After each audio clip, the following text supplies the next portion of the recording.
Greetings, Flesh Wound Horror freaks, and welcome to another episode of Flesh Wound Horror, Friday the 13th edition. I am Daniel Shine, joined, as always, by Todd Loya. What's up?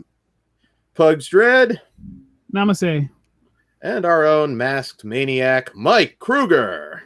What's up, you sick motherfuckers?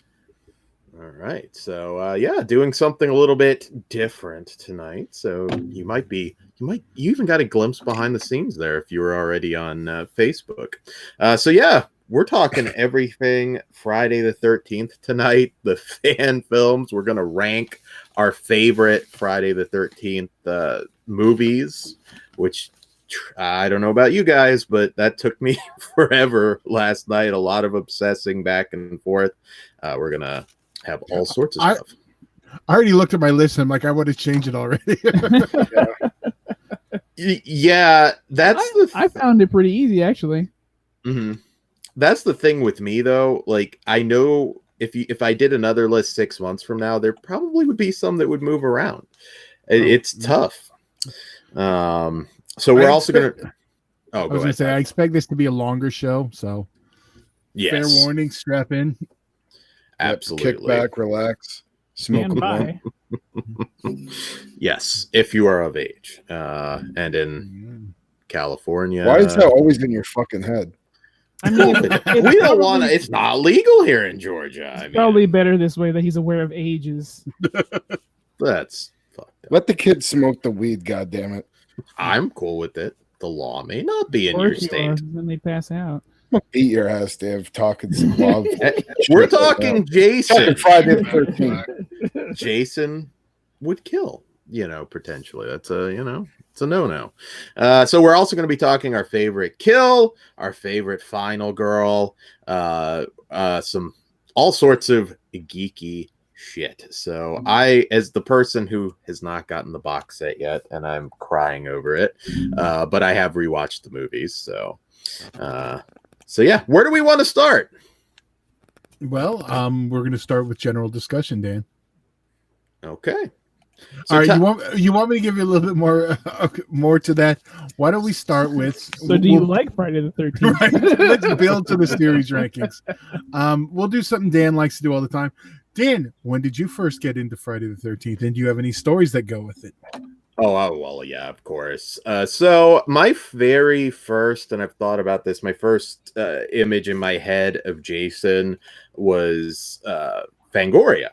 That was probably the first time I can remember that I realized that this was a thing. And probably one of the earlier Fangorias, too, that I, first got into that. And what can I say? It opened up the world of horror for me. It wasn't the first horror film that I saw, but it was among the first. It's hard to escape Jason back then. And which one did you see first? Or give us a number, Dan. My memory, because once I was aware of it, I saw all of them up to that point so fast. My guess is 7 for some reason. No, you would be wrong. It would be 4. Is what I think I saw first, and then I believe after that I binged them all in order. So yes, many years ago, and never looked back. And I'll tell you, it could get interesting. Our list later, so a little teaser. Kruger, you're the youngest amongst us, so how did you get into it? I'm curious if it was one of the later films, or did you kind of start? Freddy. Well, honestly, it was more Freddy versus Jason. It's kind of what really got me into it. But I had seen them and had grown up on them. I think the first one I ever saw was probably part 3, just because I remember Jason shooting the harpoon through somebody's eye, or whatever the fuck it was. And that was like my first Jason memory. And over the years, like, it's always been like one of my favorite franchises. But a couple of years ago, like the Friday the 13th means a lot to me because me and my fiance, when we first got together, like one of the first things we did was rewatch all of the Friday the 13th. And it was weird because I had like certain memories of like some of them not being as good as others and really liking other ones. Like I ended up really like we both ended up falling in love with part 5. And like that's kind of been our movie over the years. Like we've watched Friday the 13th part 5 probably more than anything. And also around that time the video game came out. So like and I had just gotten ACL surgery, so my whole life was encompassed by Friday the 13th for a very, very large portion of my relationship. So it means a lot to me, this series. And I'm always the guy that says, you know, Friday the 13th is way better than Halloween, and it is a ripoff of Halloween, but it's better. And I'm always been that type of guy. I love all of the movies. There isn't really like one I necessarily like fucking hate. And just overall, this Friday the 13th has always been like number 2. You know, Freddy's always number 1, but Jason's right behind him. Mm-hmm. Yeah, no, that's interesting. I think people don't realize because it's been so long since we've had a Friday the 13th, and some would say maybe Freddy versus Jason was the last one. Some would argue that too. Which I will argue later. I do want to say Richard just chimed in, our brother Richard. Yeah, what's up, Richard? What's up, Richard? And he said the Freddy vs. Jason was his first 2. Yeah, which I kind of would have guessed from your guys' age range. Mm-hmm. So now I'm curious, Pugs. Where's your first one? I honestly don't remember. Jason's always fucking been there. I get that. Yeah. But like Krueger, 3 sticks out to me for some reason. I'm maybe because it was 3D. Maybe I saw the trailers first. I don't know, but Jason's always been there. And then when I finally started getting serious about horror movies and like, you know, doing your horror homework to get, you know, caught up and knowledgeable. Mm-hmm. And I do remember seeing the first one and going, where the fuck is Jason? You know what? I don't even care. This is awesome. Then in the second one, I'm like, why isn't he wearing the mask? He's got a fucking pillowcase. And then by the third one, I'm like, here we go. We're off to the races. So I absolutely love this franchise. There is one I absolutely hate, and we'll get there later. I'm guessing that'll be your last one in your list. Good call. Yeah, but I love Jason. I have a bunch of toys, figures, collectibles, and Friday the 13th is a shit. I even had at one point I made my own. I wasn't very artistic then, but I had a little head, Mama Voorhees head with the little candle things. I wish I still had it because like I made this probably 5th or 6th grade, like almost awesome. A teen. Like I shouldn't be doing this as a project, but I'm like, you can't argue this is pretty good for my age. So yeah, I love this series. I gotta look. I'm pretty sure my mom has some. I'll take a look. Well, very cool. Me also, first one I remember seeing is 3. And then I remember very clearly going to my dad's that weekend, and his roommate was a horror fan too, and he had like the big brown clamshell tapes that he copied 3 a movie. So I watched Friday the 13th 1, 2, and 3 on tape, and then I watched Halloween 1, 2, and 3 on tape. Shit, yeah. So it was a good weekend. I don't remember talking to my dad much that weekend. So I was watching. Leave me alone, Dad. He was there somewhere. But yeah, three for me too. Does anybody have a memory of the first one they saw in theaters? Well, I mean, I know. First one I saw Freddy versus Jason. Let's see. I think I saw Goes to Hell in theaters, but I don't remember. The one I vividly remember is Freddy versus Jason. So, what year was Jason Goes to Hell? 93. 94. Okay, I was gonna say 4. I knew it was right around there. It was. So mine would probably be Freddy versus Jason. It was near A New Nightmare, right? Because I remember seeing that in theater and being excited. They were pretty close. Okay. Yeah.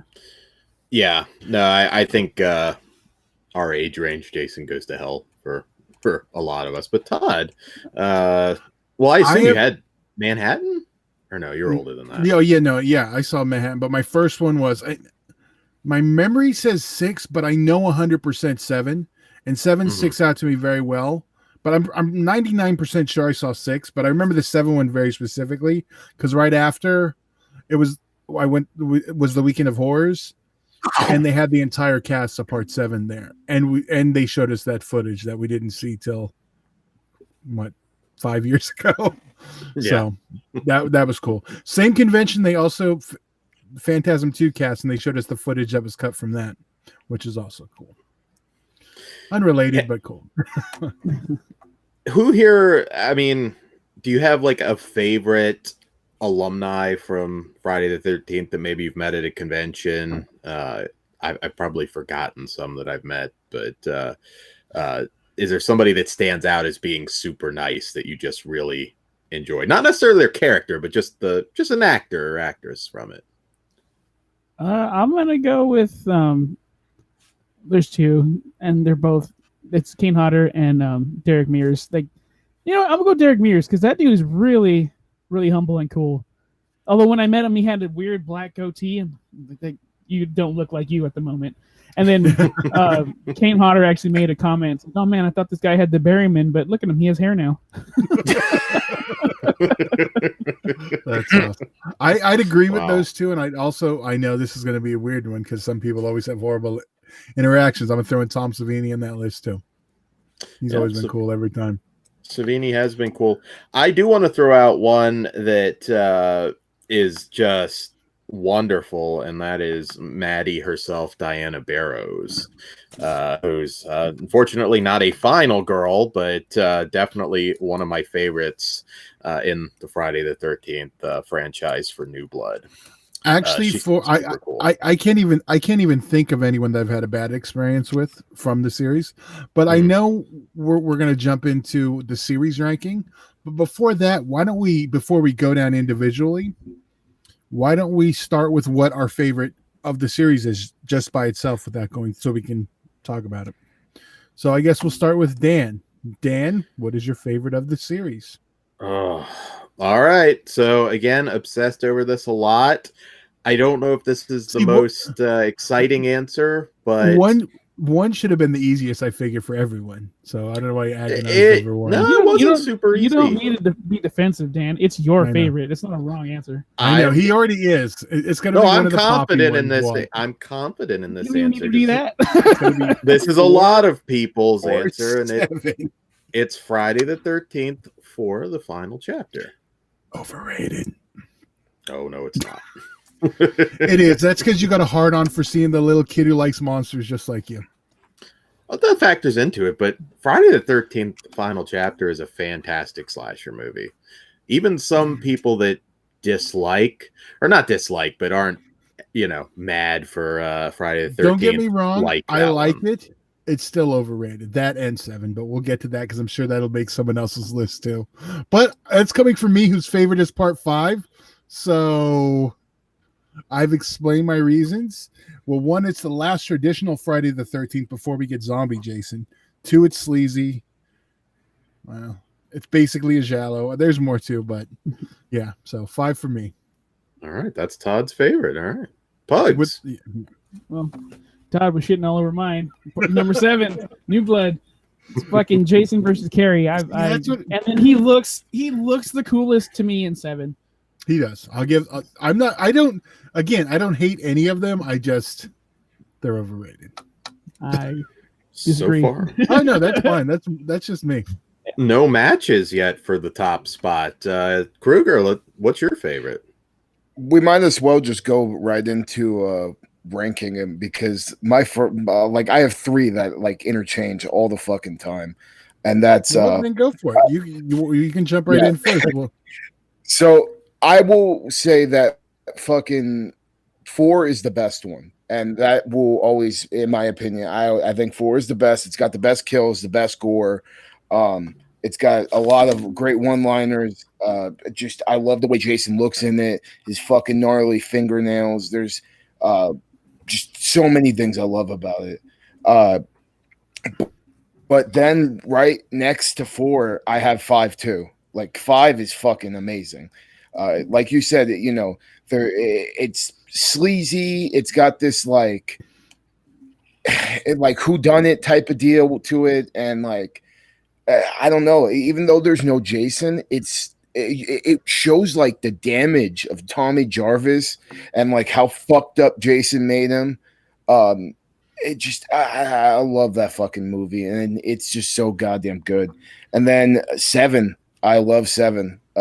Kane Hodder fucking makes that movie, and plus I'm not a guy who hated the Carrie versus Jason thing like Pug said. I fucking was a guy who loved that. I loved watching Jason get his ass kicked and just hung, like set on fire, hung, fucking. The only thing I hate about Seven is the fucking ending. And the ending just bothers the shit out of me. But if you know the backstory to Seven was supposed to be way crazier than it got. And the uncut kills on part 7 are fucking fantastic. Like, they're so goddamn good. The head crush is like seriously one of my favorite kills of the franchise, and it never even was in one of the actual movies. And then so other than those 3 though, I will give the credit to part 1 for me. Then I would say the remake. I think Derek Myers fucking killed it as Jason. That movie's the shit. There's so many good kills. I love everything about it. Then I put Freddy versus Jason. Just because that movie is goddamn a lot of fun. It's what made me fall in love with Jason. Robert Englund in that movie is so goddamn good too. So obviously being the Freddy guy, it was going to be high up there for me. Then I put part 3. Which, still great movie. First time he dons the hockey mask, he's the shit in it. Then I put Jason X because I love Jason X.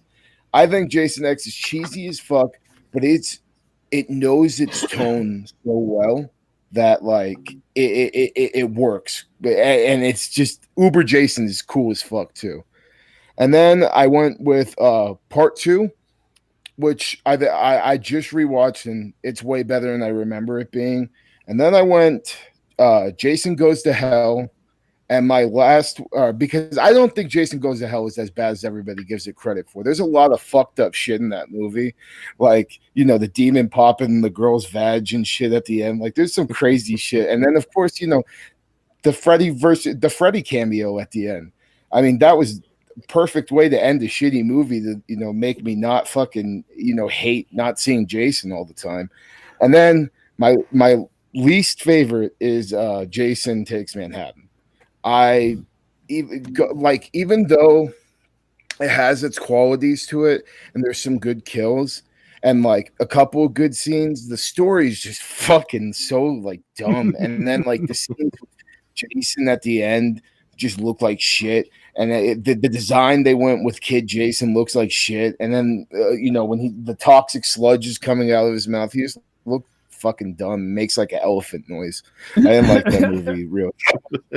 But in the end though, none of these are bad. They're all fucking respectable, fucking well over, well done horror movies. And you can't go wrong with a single one of them, to be quite honest.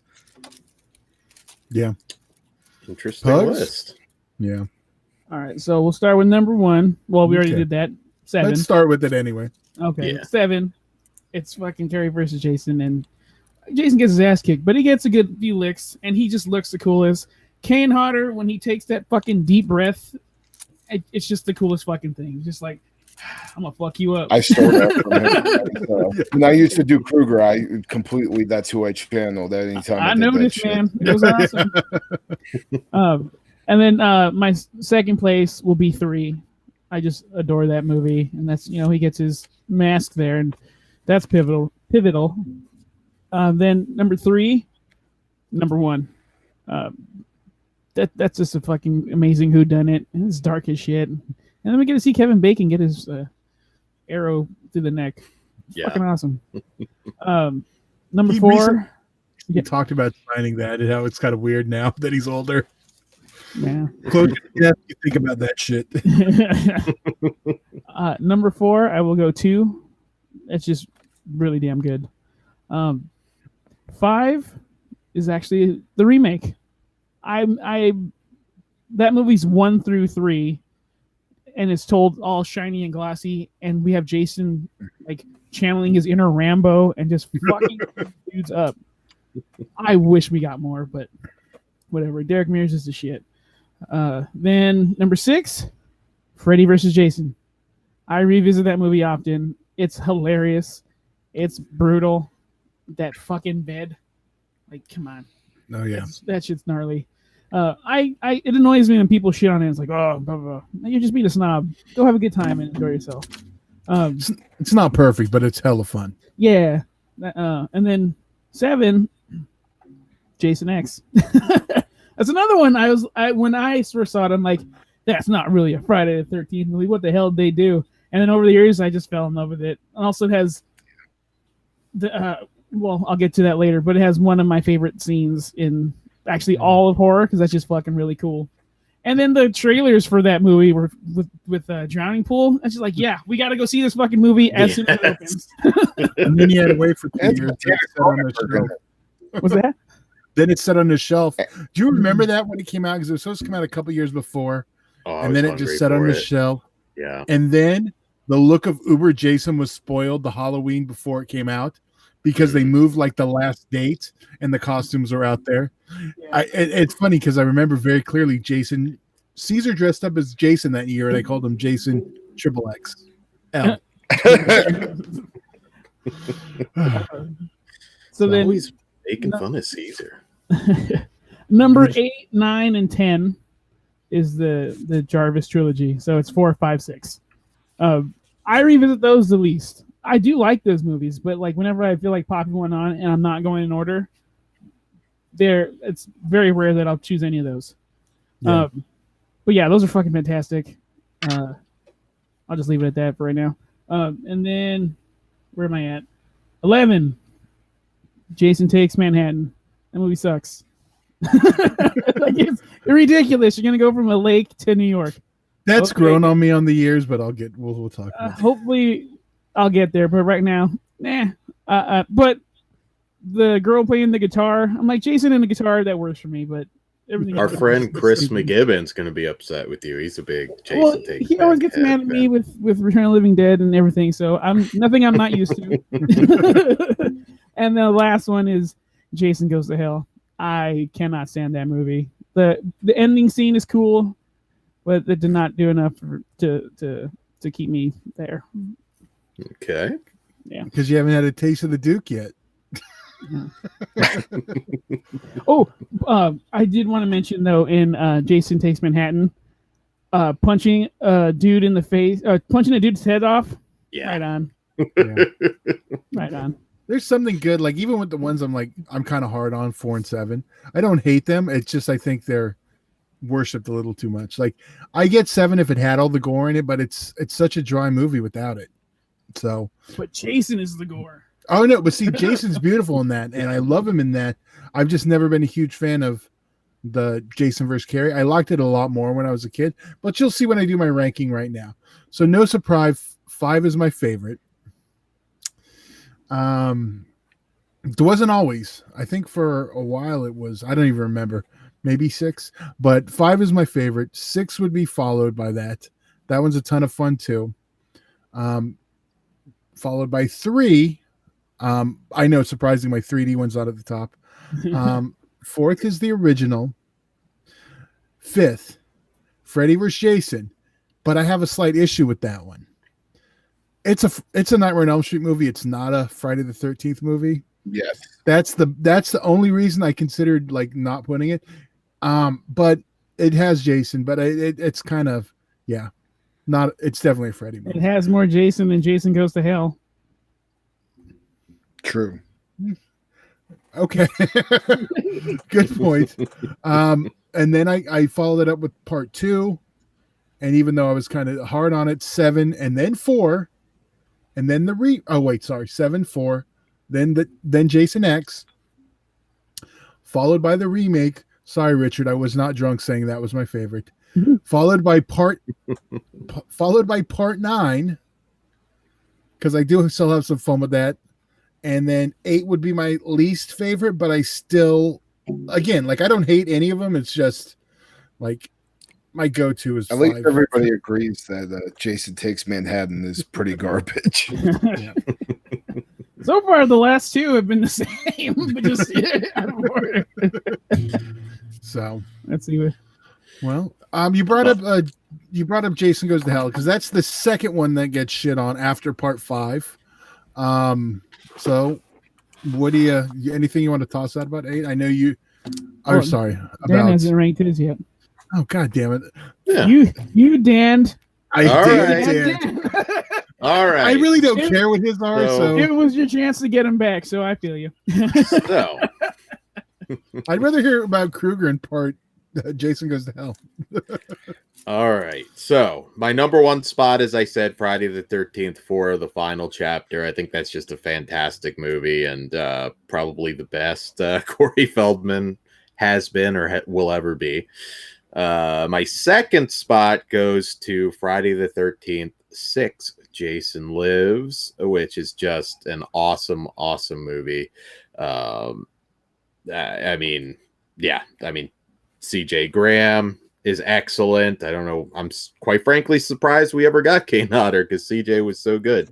My third slot goes to Friday the 13th, 7, New Blood. I think Jason versus Carrie was just a fantastic idea.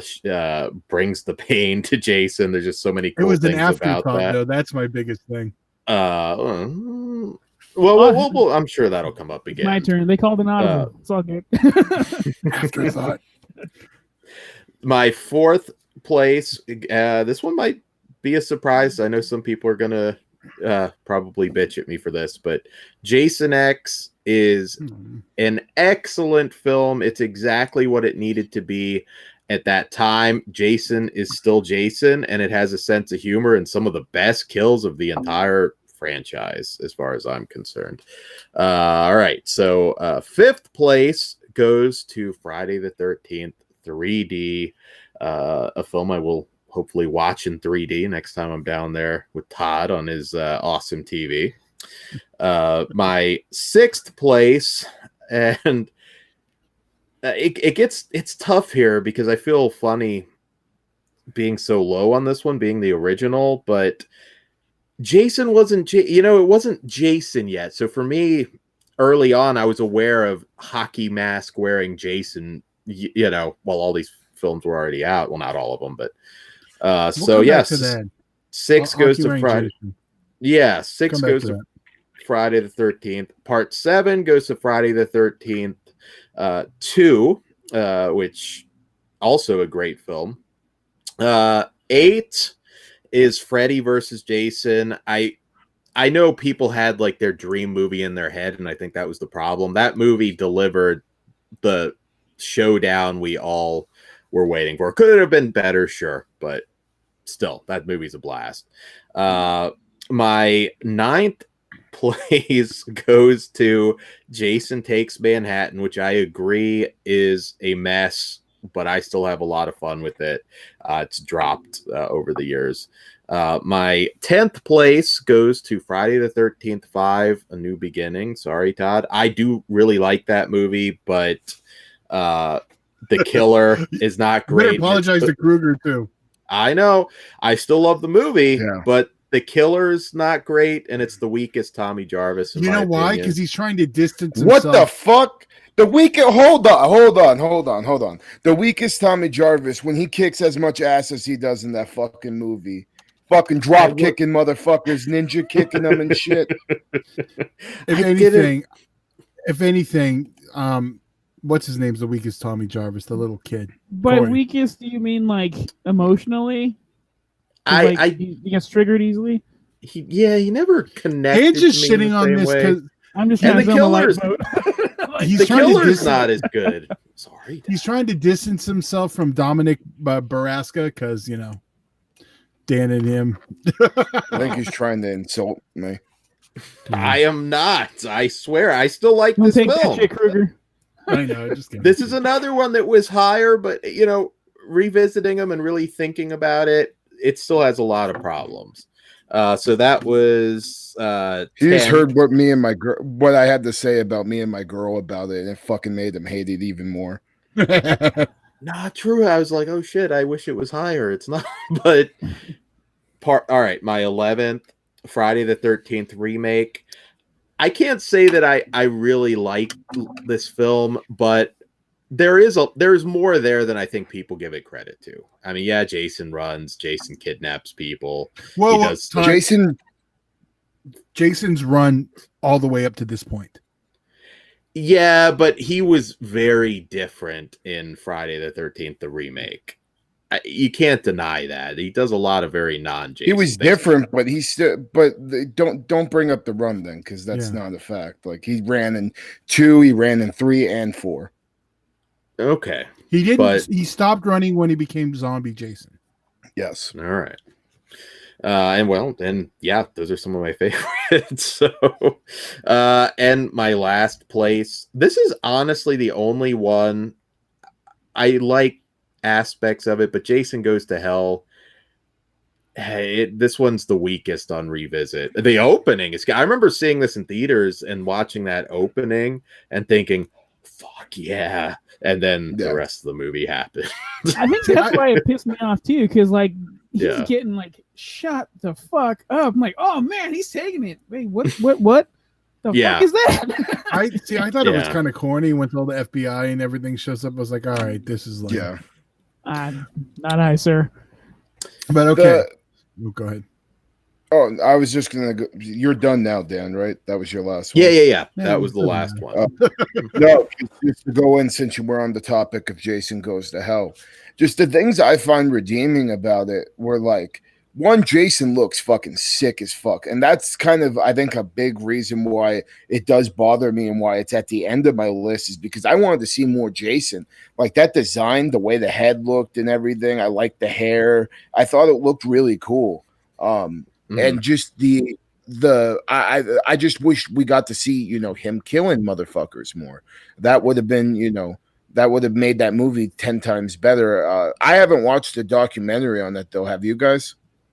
I have when it first came out. I haven't watched it since. I have not. There's like a lot into that, but I don't know it off the top of my head.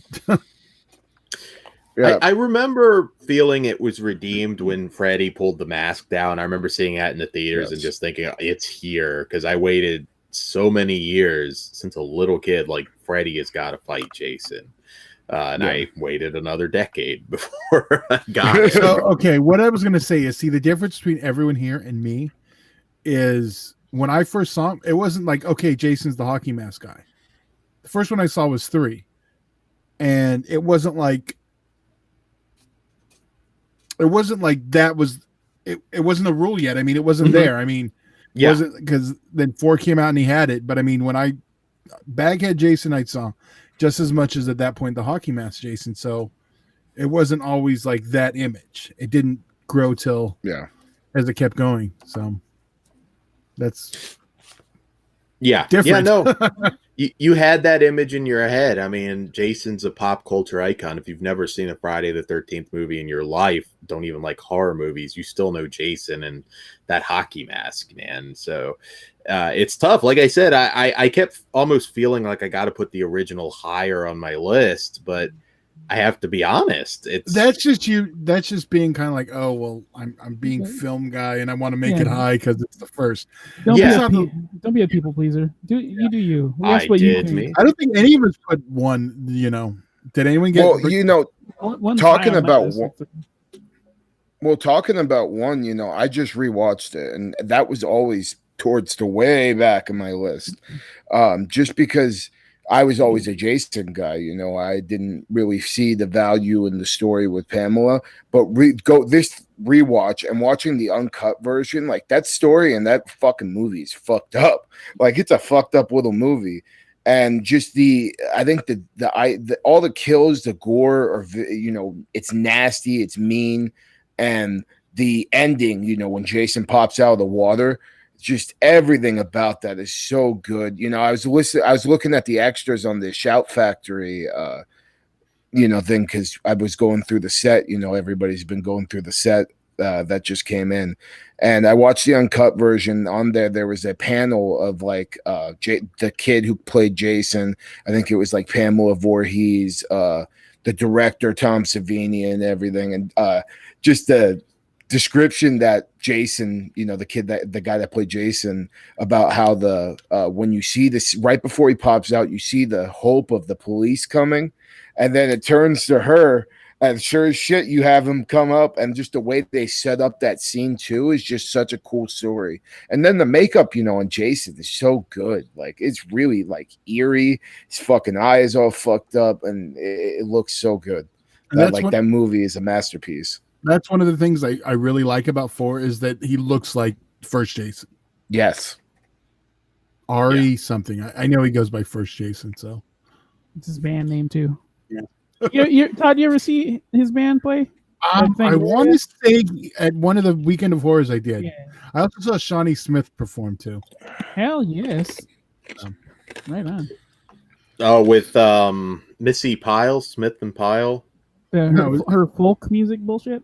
Yeah, stuff? It was folk music, but it's not juniors. You can cuss, Bucks. Oh, I just didn't want to disrespect Shawnee Smith.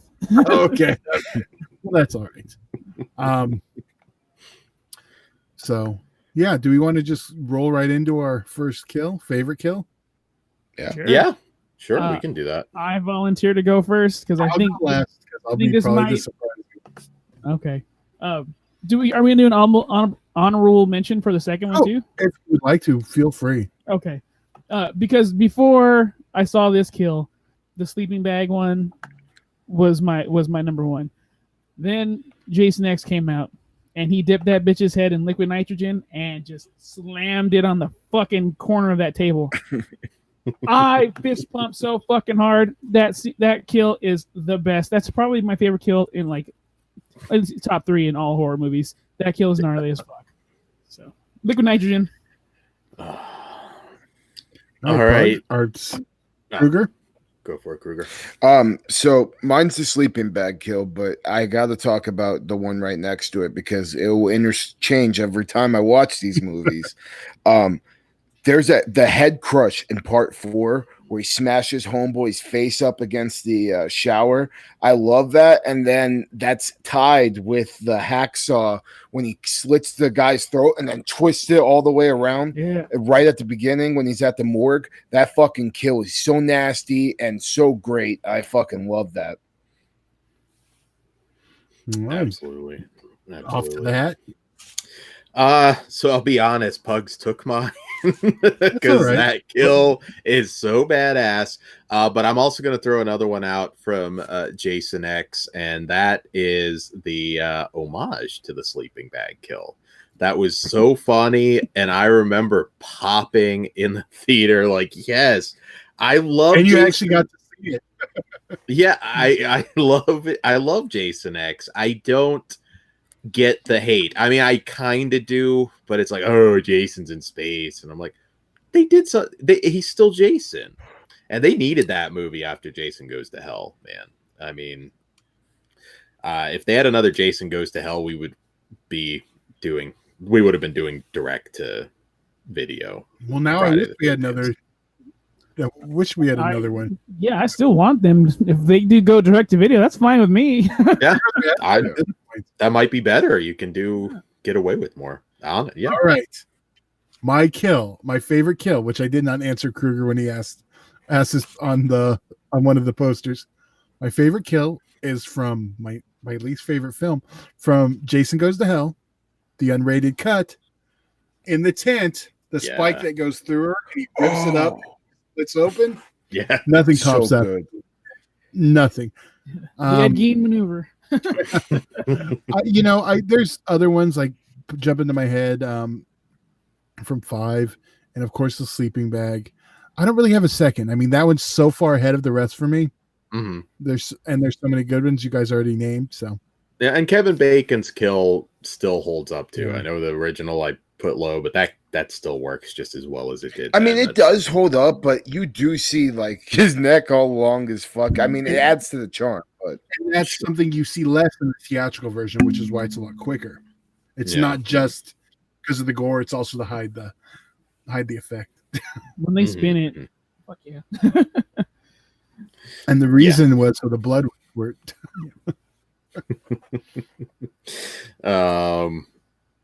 Well, what's next? Favorite Tommy? Well, favorite Jason's already Favorite up. Jason. All right. There we go. All right. Okay, So, not everyone for me, Yeah. yeah. Oh, I'll fucking go. So my favorite Jason is part 7. The way he looked, his fucking chain on his neck, how fucking nasty and mean he is in that movie. I love everything about the part 7 Jason. Plus him unmasked looks so fucking cool. And the little cutout, on the side of the mask where you could start to see his teeth. Such a fucking beautiful costume design. Always been my favorite, and I don't think that will ever change. Yep. Same here. Fucking just that silhouette of him standing there in that deep breath and just the rib cage. It's just, yeah. Zombie Jason is the fucking coolest looking Jason. For me, now I actually took this more as favorite Jason actor. Oh, Kane Hodder. Yeah. that's actually what I have down is the actor. So would you guys stick with Kane Hodder then? Yeah. Okay. Definitely. Okay, I figured it wouldn't change much. For me, I'll be honest, it's tough because CJ Graham, I mean, he may have only done it once, but I don't know if anybody ever did it better. But Kane Hodder, I have to go with him because he really made the role. Before him, I mean, not the first It was Jason. made before that. It was, yes, it was, but he did things for the character. He owned it. He embraced it in a way that nobody else truly did. Roll it into me and we'll continue this. Okay, because Dan didn't want to do it. Yeah. I'm CJ Graham. I love the look in 6. To me, he's definitive Jason. But I respect Kane. He kept that character alive for a decade when no one else did. I'm still pissed off he didn't get his Freddy vs. Jason moment. And especially after all he did. So as much as I CJ Graham, he could have fucked it up in the next one. I don't know. But he's one and done and nailed it. So, but Kane Hodder's right behind there. And part 7 look is right behind there for me also. Mm-hmm. I would still like to get Old Man Freddy versus Old Man Jason. Like, they're still around. Let's get it in while we can. It's so funny. Yeah. It's like, we're getting too old for this shit, Jason. Jason's hip pops out when he goes to like Michelle. I would just sell it like just 2 old bastards. He can break his own bone off and start stabbing Freddy. Like, in the end, they're like in the retirement home, like together, like just the orderlies are trying to keep them from killing each other. There's a good comedy. It's like grumpy old men, just grumpy old killers. I do have a Jason question for you guys. Is there any defenders of Ken Kersinger? Because I know it's cliche, but that's my least favorite Jason. I mean, but does anybody feel like he gets a bad rap?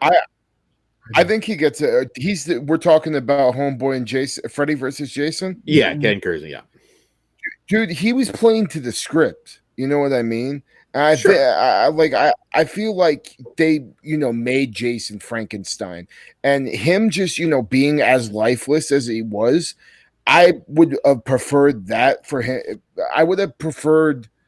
I don't know. I just don't see a different version of Jason working that well, unless it was Kane Hodder's, and we didn't get that. So, and that's why we didn't get that, because Kane would not allow the character to go out like a bitch, like he kind of did.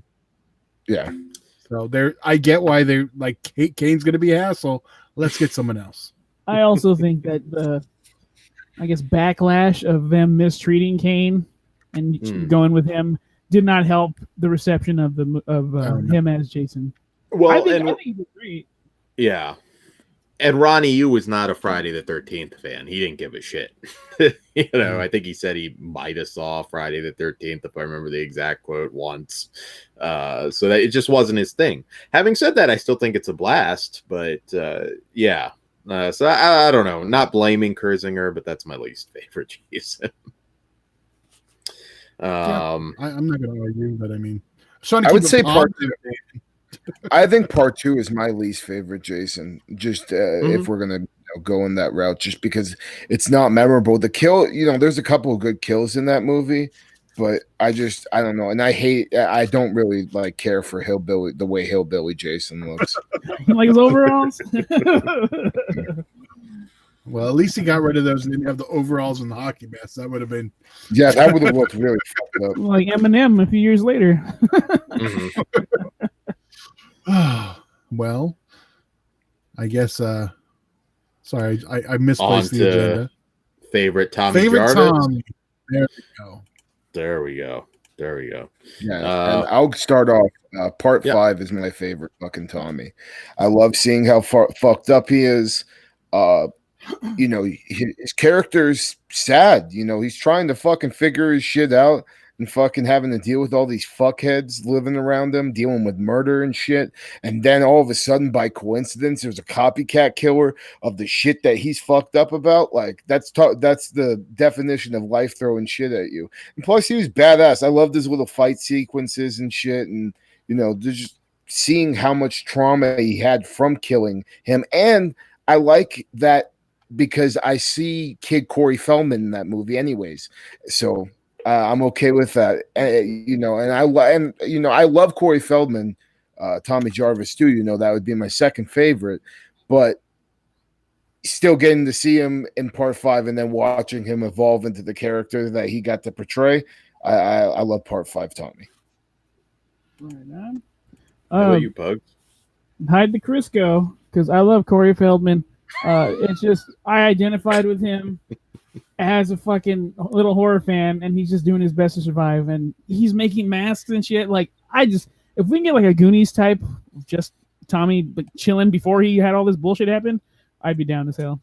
Side note, you know when you see little Tommy Jarvis in Friday the 13th Part 5: A New Beginning, he's literally filming that scene in his backyard on a day off of Goonies, just so they can have the shot because he wanted to still be a part of it. So he's all that's right. Awesome. Yeah. Yeah, I'm trying to avoid the joke because I don't know. In one other notable thing about Friday the 13th Part 5, you get to see Suicide from Return of the Living Dead kill a pedophile. So that's a highlight. There you go. Again, I like 5. I couldn't go higher on my list, but I get it. I get why people have issues with it, but yeah. All right. So my favorite Tommy Jarvis, Tom Matthews was amazing in 6. I do like Tom Matthews, but I do have to go Feldman. I mean, little horror fan. You identify with him. I think that is where Tommy Jarvis the character was his best. He loses me when he jumps on the bed like a little bitch because he's about to see some titties. Loses me every time. You never jumped on your bed because you're about. I still do. I believe it. I believe it. Every time. Yeah. I just jump up and down. I still am like, Jesus. Come on. Funny part is he really thought he was gonna see boobs too when he read the script. So Awesome. I'm Tom Matthews on this. I like all 3, but I like always watch it as I wish we would have got more Tom Matthews in that role, but we'll kind of talk about that later. Yeah. So all right. Well, I'm glad we're not all like the exact same. That's always nice. All right, here we go. More than I thought. Yeah. This one will be a little different. So I'm curious on everyone's on this. I'm curious if any of us have doubles. All right, here we go. I don't know if it pops up.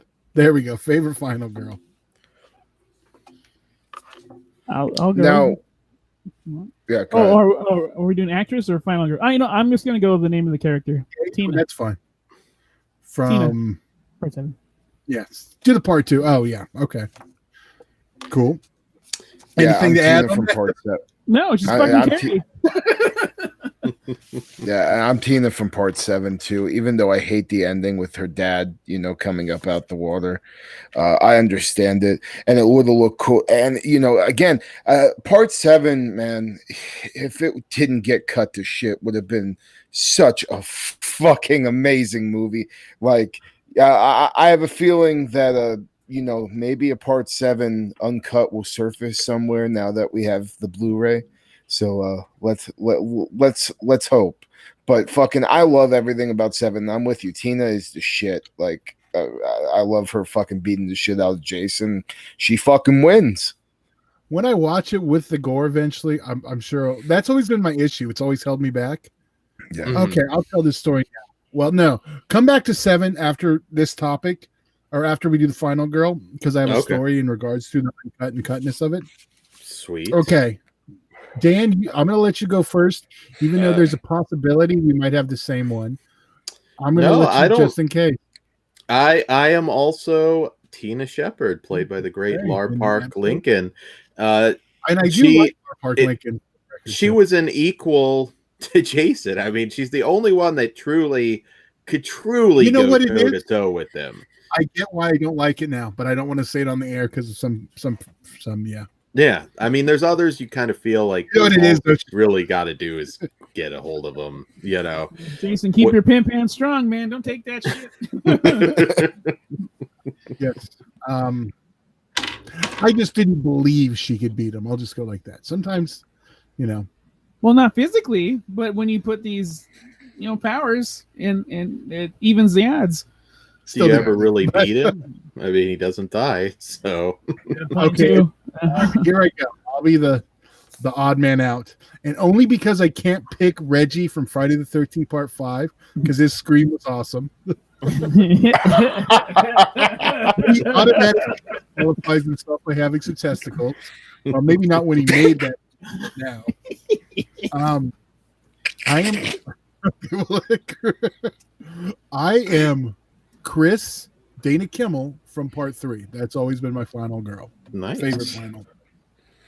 Nice. I do want to throw out Ginny from 2 because I do think she's always been underrated.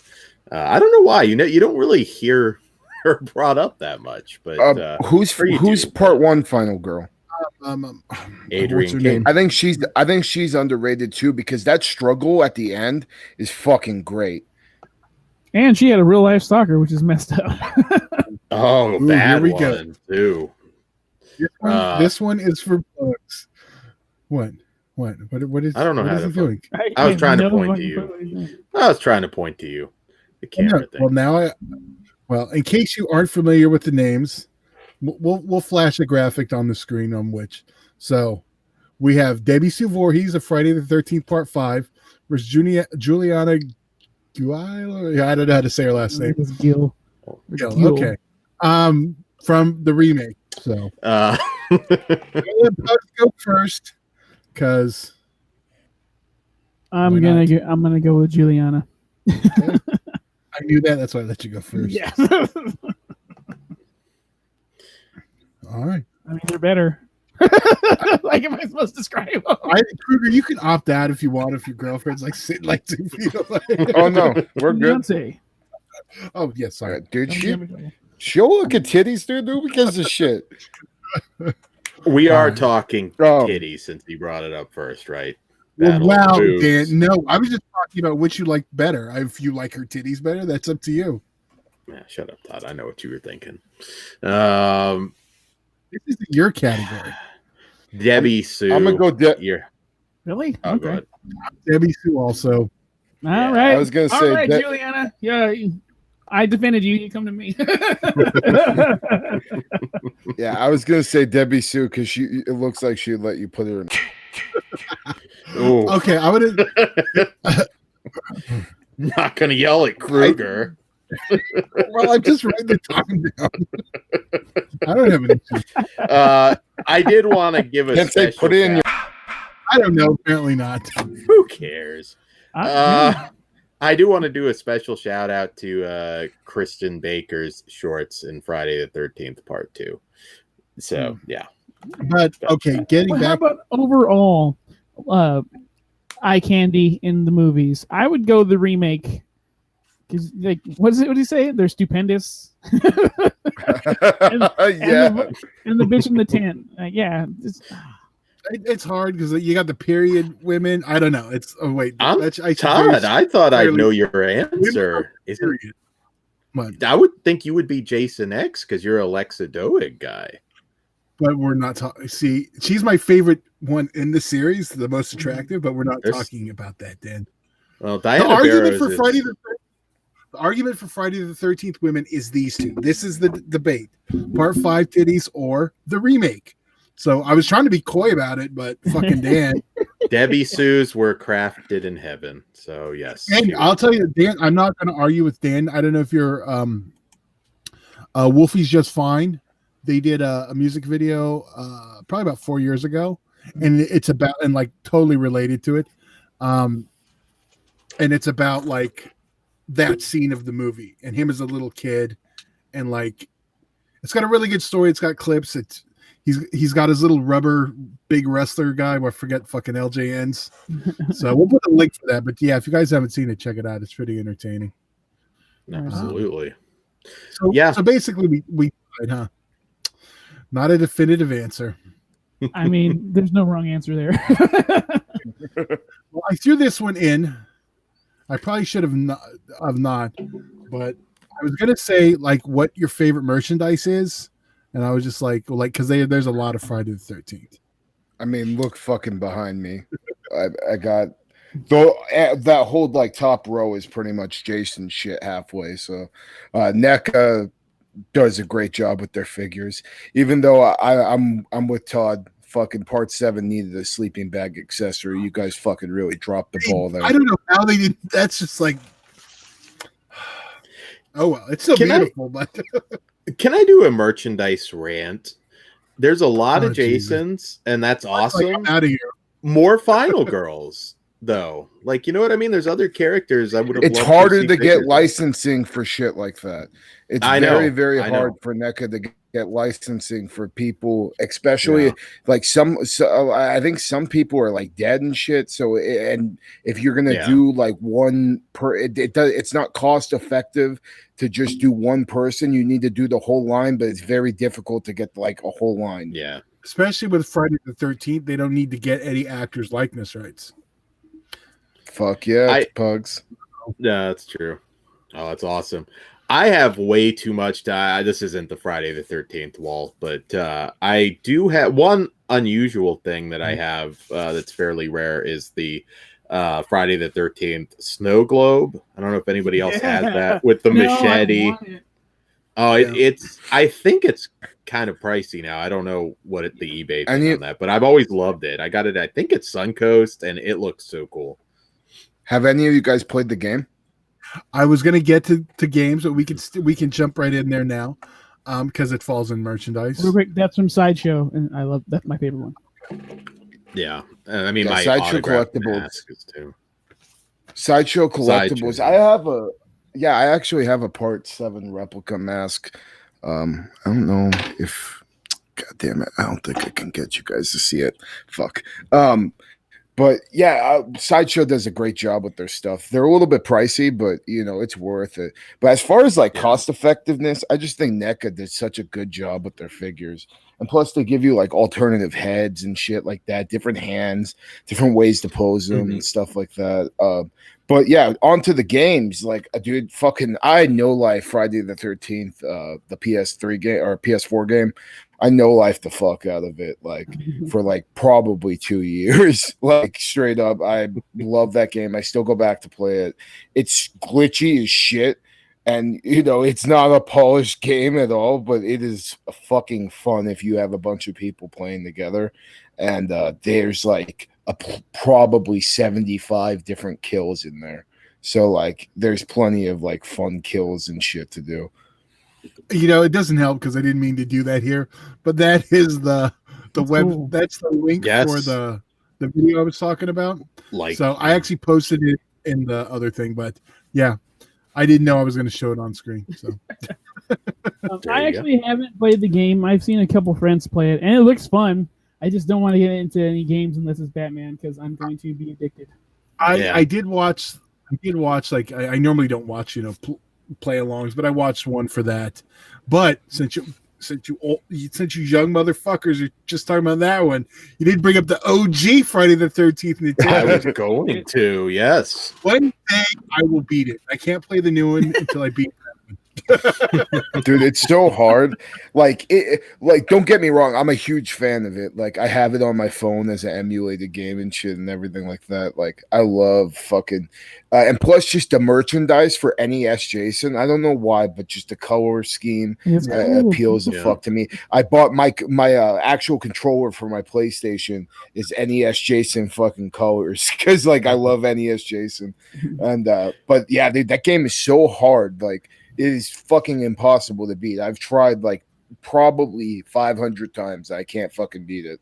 Somehow I ended up with 2 copies now. So, did any of you get the video game figure? That's one thing I got. Kane. No, that's the only figure I don't have of Jason Voorhees from NECA. That's not. I don't have a lot of the retro cloth stuff, but I have all the Ultimates.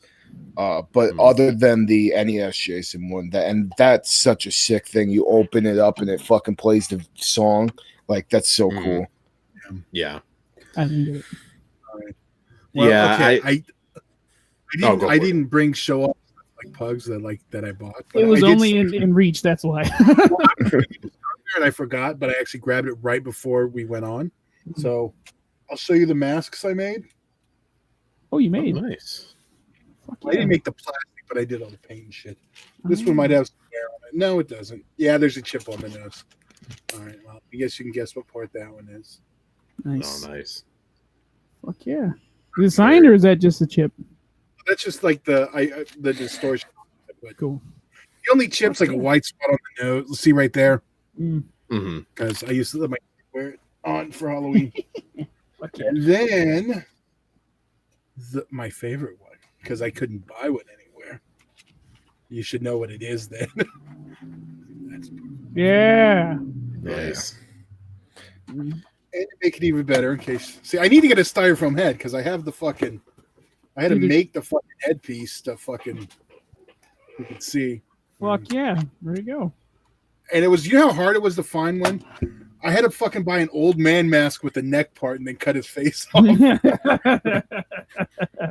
But you did it, and that's the fucking important thing. Somewhere. They're seriously in a box. Fuck yeah. That's not... Evil Ed actually has a machete signed by all the Jasons.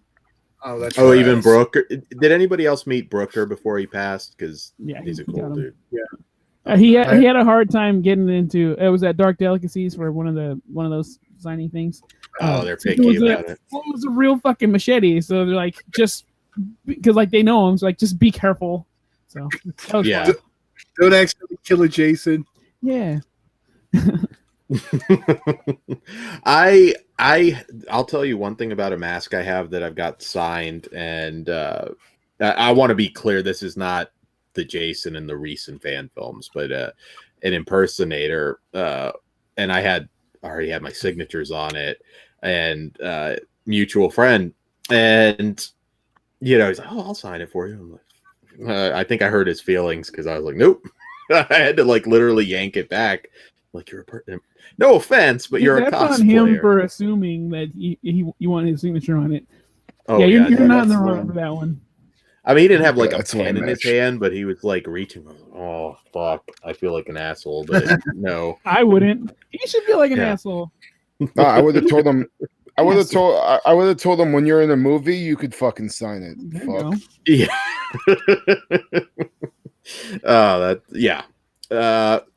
Yeah, the mask, obviously. God, I've got so much signed from Kane now. It's hard to. But I do want to. CJ though is super cool. Like that, he is just as nice as Kane Hodder if you haven't met him, and always up for a conversation too, which is nice. And Derek Mears, I think you guys pointed this out already. I know there were certain decisions made that I'm not a big fan of, but I would be totally down for him to play Jason again. No, totally down. They won't, but I'd like to see it. Well, they know they can stick a stuntman in there at scale, so sure. Unfortunately, that's what sucks. All right. Well, do we want to just jump right in? Oh wait, I spelled that wrong. There we go. That was a joke. I know. That works. You're gonna have to resend it out. So, of all Okay, the Dan, don't start talking. I don't want your negativity first. All right. Well, don't throw it at me. what's a negative topic? Okay, go ahead. Oh, me? All right. Of all the releases, I mean, if I were them, I would have had 10 super fans. Pick whoever you want. And that just know the movies, frame to frame, everything about them. And like, you guys get a free set. Watch everything closely and make sure there's no screw ups before this goes out. Really and I think they would have avoided it if you picked 10. You could have avoided it. No, there still would have been something that someone would have complained about, no matter what. But this is not a small mistake. Some of them are. Yeah, I don't think they're going to fix every fuck up they did. I think the only thing that's getting fixed is 3 and 9. Sorry, because there's 5 discs affected. Jason X is missing like a sound effect that no one's going to notice. Jason X, like, it's in the sleeping bag scene, and I couldn't even hear one that was missing. So, and then Freddy vs. Jason is missing lossless audio that's on the old disc.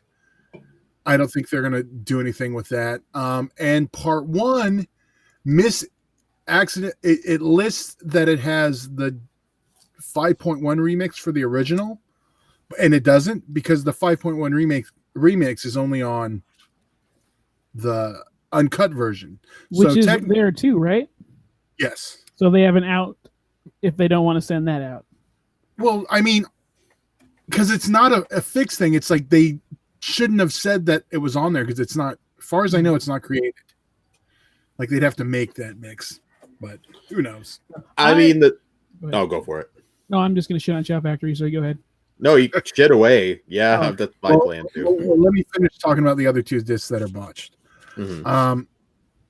And this is what I think needs fixing, because part 9 is missing a gore shot, which is like 90% of the reason most people wanted that, in the set to see that.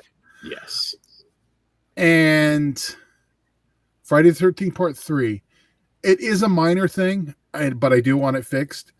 In the opening credits, after Friday the 13th 3D pops out, the credits still have depth, but they like stop when they get to the screen. They don't pass the screen, which is not how it should be. And I honestly, when I was watching, I was like, are all the other versions just wrong? Because Paramount actually watched the credits on, I want to say, the 3D Blu-ray. Mm-hmm. One of them that they screwed up the credits too, so it's not a first. Altogether, that's a lot. And Jason Goes to Hell, of course, HD debut. That's a bad one to mess up. I can't give them a pass on this. If it was just like that sound effect that you probably would never notice unless, again, you're just really, really anal, and Jason X, okay, cool, whatever. I'm not expecting them to invest in sending a disc replacement, but this is one of the biggest releases, if not the biggest release that they've done, arguably. And I'm sorry, I can't give them the pass. Scream Factory hasn't been the top of the mountain in a long time. But Dan, you say that, but you're going to absolutely give them a pass. Because saying I'm not going to give them a pass means I'm going to stop supporting them. I'm going to start buying their product. No, I was just about to say something nice. Kudos recently for putting out a lot of great obscure Hammer stuff. But quality-wise, not do anything about it. Yeah. So you're giving it a pass. Yeah, I actually stopped buying stuff from, and like, I know it's Shout Factory is the main parent, and Scream Factory, it's a little smaller than them, and it's a lot on their plate to deal with. And I will say they do pretty well on fixing their fuck ups, so I can't strike them on that. But like the fact that they fuck up constantly just irritated the hell out of me, so I stopped ordering. Plus, for this box set, I know everyone liked it. I didn't like it that much. I didn't like the artwork. I didn't like the box. The specs are kind of weak. I will say that right now. Yeah, again, like they did the same thing with. I gave them another chance with It's Alive, because I fucking love It's Alive. I'm like, cool. I hated that. I hated their fucking Halloween box. Yeah, I I will never. Well, I can't say never. I will probably. It'll be a cold day in hell next time I order from them because fuck those guys. But I do appreciate that. Like a lot of horror fans like and support them. So for them, fixing their fuck up is cool. It's but not like, hard to get. I want Arrow or like someone better. I think Arrow's better than them. So. Oh, by far, yeah, not even close. I give my left nut for Vinegar Syndrome instead. Absolutely, and I guarantee you there wouldn't be these mistakes. I guarantee you. I will say the price though, not bad. Right. See, that's the price point. Almost had me. Shit, now I forgot where I was going. Sorry. The price point. No, that was Pugs, but continue. It'll come back to me. Kruger? Yeah. As a guy, like, I'm pretty impartial because I just started collecting fucking Blu-rays, so like a year ago. So I needed all these movies. I was holding out because somebody said, Scream Factory is coming out with a big set. Mm-hmm. I'm a fucking sucker for artwork. Cool artwork, and I love the artwork and I love the way it looks on my shelf. Maybe I think the part 9 thing with the gore effect should be fixed, but they've already said that they're probably going to end up fixing it. So if they fix it, then I think if they fix it, everybody needs to just stop bitching, because like the reality is a casual horror fan that's probably going to be buying this set because everybody loves Friday the 13th aren't going to fucking notice shit like this. It's geeky horror shit. And as a new collector, though, I'm happy with the purchase. I'll be happier once they send me the disc and everything's fucking better. But they get the pass for me, man. They fucking put out how many great titles every single year, and just do movies that people fucking forget about. So. Sure. I enjoy their work and I love their artwork on all their shit. As a Blu-ray collector, my biggest thing, and I collect steelbooks too, so I love their artwork that they put on their stuff, and I think even like stuff like their Green Inferno set has this cool ass cover art and makes everything pop. It's like vintage VHS style, and I love stuff like that. Arrow's great too. I think Arrow's a better company, probably more consistent too, but I give them the pass. I'm not going to give them too much shit for it. Yeah, I mean, there is a list somewhere which I could probably. I'll give you this. Okay, this is what I was going to say earlier, Dan. Before you jump in there. Yeah. Well, one, I expected this. Two, they haven't had a botch in so long. I'm not surprised. I was kind of surprised that the number was as high as it was, even though I don't really consider one or Freddy vs. Jason a botch. I mean, yeah, it says it has lossless and it doesn't, which I totally get. I just don't feel like they're going to fix that. And yeah, I don't know. It's something, like I said, it was something that I'm not surprised. I don't think anyone who really knows their history is. It just sucks that it did happen. But they really wanted to hit this Tuesday the 13th street date, which, I mean, let's be real, it doesn't mean anything. Yeah. No. It is in October. I would have preferred for them. Yeah. Yeah, but I would have preferred them to wait till an actual Friday the 13th date to release it. I know it's because of it's Halloween season. Yeah. But I would have definitely preferred them to, prove. But let's hope that this makes them learn their fucking lesson, because I'm sure this is going to cost them a lot of money. How many are they up to now, Dan? You said you saw a list somewhere. I know I've gotten at least 13 replacements. Well, they didn't replace them all, but there is a list somewhere of like all of the mistakes. Now there are some that are very, very nitpicky.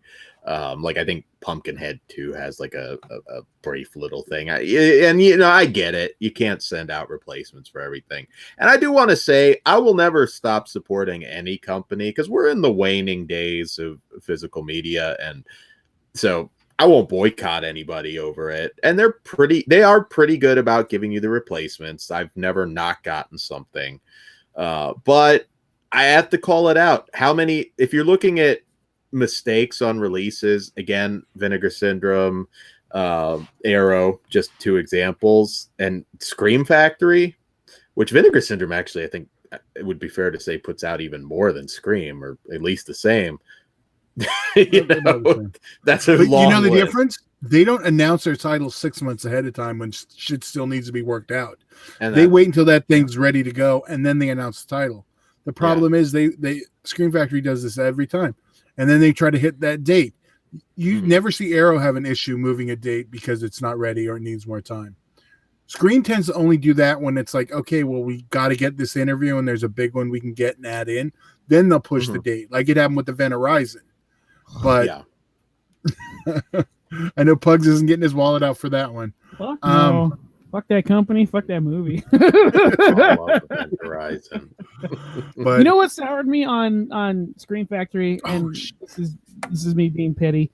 It was early released. It was Halloween 2 and 3 on Blu-ray. Yeah, and then they said it was going to come with a Haddonfield nurse hat. So I was like, cool, and it's like a Burger King style, like fold out cardboard piece of shit, and they charged a lot of fucking money for that, and it pissed me off. I was like, put it on eBay, yo. Yeah, so look for it on eBay. It's coming soon. It's in perfect condition because I never fucking touched that piece of shit. You need to get that up now while it's this time of year. Oh yeah. All right, I'll send you a photo. Anybody have anything positive to say about the set?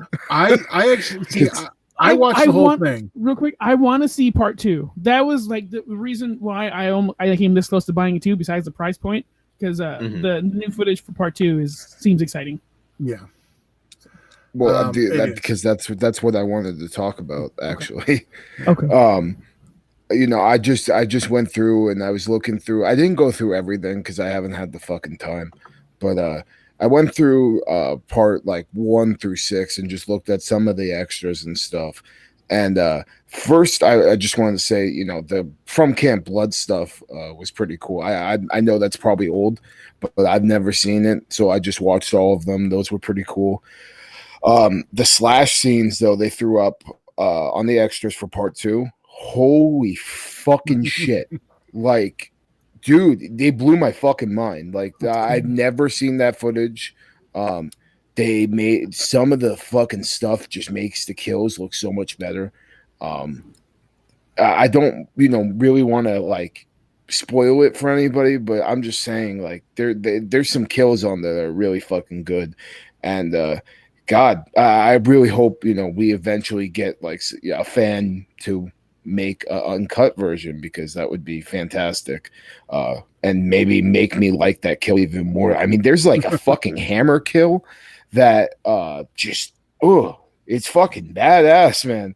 And the spear, there's that one kill is extended to the one, what's the fucking they're like, there's a sex scene in there where there's like a 14-year-old girl in it. Dan, and you would know this. when they take the spear through through the bed, that's extended and looks way more fucking brutal. And I just, like I said, go ahead. Now, have you ever seen Bay of Blood, where the shot came from? Yeah. No.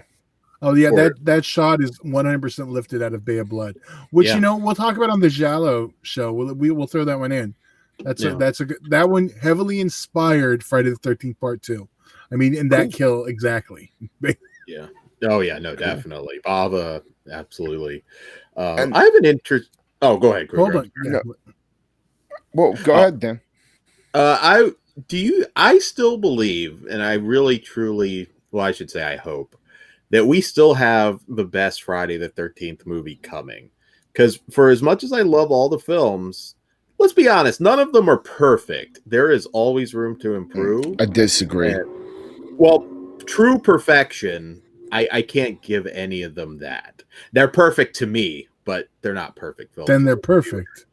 To me, but they're not. You can still, I think, make the ultimate one. But you can make that argument about any horror film, because the average person, none of them are going to be perfect. Any film, really, but yeah, I know. Well, there's a few that some would argue are perfect. Texas Chainsaw Massacre, Psycho, but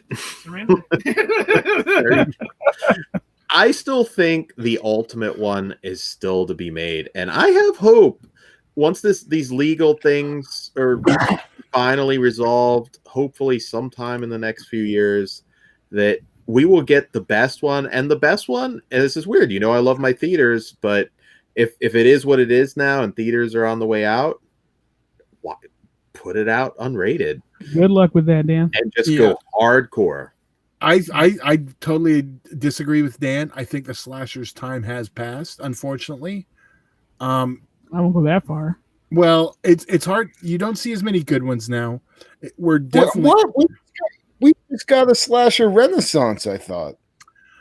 We are, but it's still not the golden age. But it is good. I think it's going to be an uphill battle to make one better than what we've already got. Well, let me ask you this. Look at, I know not everybody likes them, but in terms of gore, which I definitely think we can get the goriest one ever made. Look at what they get away with in Hatchet. I know not everybody That's also loves like over the top and gore style. So, but if we're gonna do that for Friday the 13th, I would say keep that in Hatchet. I want it a little more realistic. And honestly, the one thing I do have a complaint on the remake 2009. And that was the lack of inventiveness on the kills. There was a lot of homages to earlier ones. I would have liked to see more original, upping what they've done before. That's like my only complaint with that one. I think that's a conscious choice, though. I do, but it's because what was it? Laid to Rest came out like very shortly before it, and it had super creative kills and all that. And then this came out, and I was like, the bar was set from a recent one that was like, this is fucking badass too. Well, it was good. Like I like the remake, but it's just you're right. They went for. It's kind of like what Star Wars did with The Force Awakens, because it was supposed to kick off more shit, but then legal shit happened. Yeah. But Kruger, have you seen Laid to Rest? Yeah, a long time ago. Okay. I've watched it a couple of times. Fucking second one sucks ass. Though. I haven't watched the second one because I've heard that. I think I remember liking it. I don't remember. Maybe we should revisit it though. I like the first one more, but I didn't. I still enjoyed the second one. I got them both on Blue. I got the import of the first one. So. Oh, nice, nice. Also, though, I wanted to say when I was looking at the extras on Part 4, they have a deleted scenes for Part 4, which I don't know, if it was in the other release, but it has commentary from the director, and it's really, really cool. Just to watch how they went into all the kills and stuff, and to actually see that final blow on Jason, the iconic when he falls onto his machete. Originally, it was going to be so much more gory, and it was going to almost split his fucking whole head in half. And that just like to see that footage and to hear the director talk about it was really cool. I just wish we could have got a Tom Savini commentary on it, because that would have made it fucking the ultimate thing as an effects fucking guru.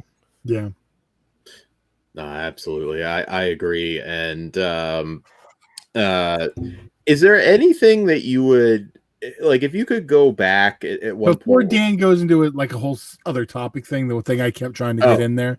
Yes. Was my Friday the 13th Part 7 story. Yes, yeah. Back then, back in good old 1988, 9, some 88, I believe. I'm trying to think of the year I did this. It sounds right. No, I'm not going to look. I'm just going to let it go. Back when Friday the 13th Part 7 was released and we got the cut version, there was a thing from Fangoria to like bug Paramount to release it uncut. So I did what Fangoria said, and I wrote a letter to Paramount asking for that and Brain Damage uncut, because they had a horribly botched cut version of that. And I did get a response from Paramount, and I wish I had it handy. It's somewhere in my garage. That they it had Paramount letterhead, and they explained why they don't. Included a couple articles too, like of censorship. But yeah. Basically, they're like, yeah, we ain't got no plans for it.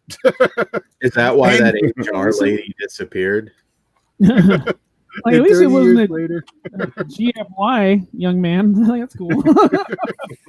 So one day I'll find them and post them or something. No, that's awesome. Yeah, I'd love to see that. I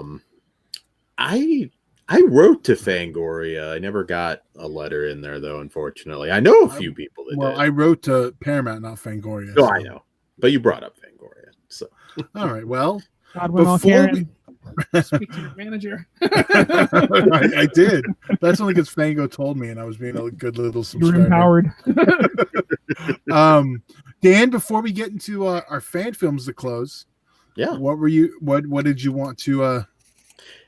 If you had something rolling around it in the hat. Oh yeah. If we get another, well, when we get another movie, let's be honest.